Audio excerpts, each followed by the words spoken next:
You usually hear from federal prosecutor Gil Soffer offering his extensive expertise on a range of legal issues the I-Team covers here at ABC7, but this is a much more personal story, one of fear, fortitude, and resilience in the face of an armed conflict that erupted while he was visiting Israel with his family for a wedding. It's a sound all too familiar to those living in Tel Aviv, one until now foreign to ABC7 chief legal analyst Gil Soffer and his family. They'd returned from a wedding. Just fall asleep, and then at 3:30 in the morning, sirens blare outside and on our phones and in the hotel, and we rush into the bomb shelter. It was the moment Israel attacked Iran a week and a half ago. We heard that first siren.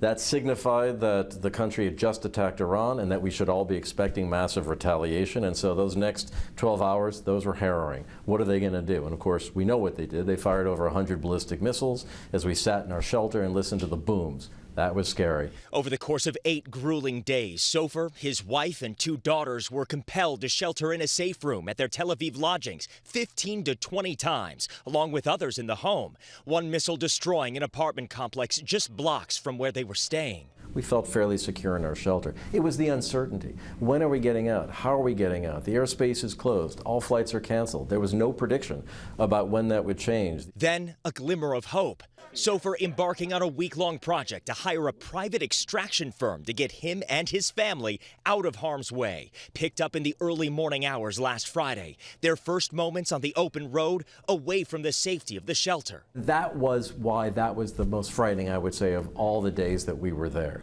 Because, as our drivers told us, if there's a missile attack, if there's a siren, if there's an alert during that drive, we have only one option. Car has to stop, we have to jump out, and we have 90 seconds to find a ditch to lie flat in. But as they drove, no missiles flew. They made it from Tel Aviv to Jordan, Jordan to Dubai, Dubai to Paris, and Paris to Chicago, finally back home.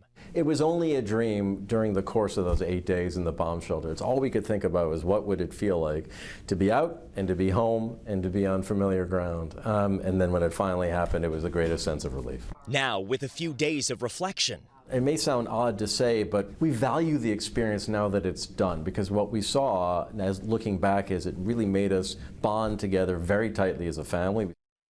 Just an incredible story. Gil Soffer home at last, and we are so grateful to him for sharing his experience with us.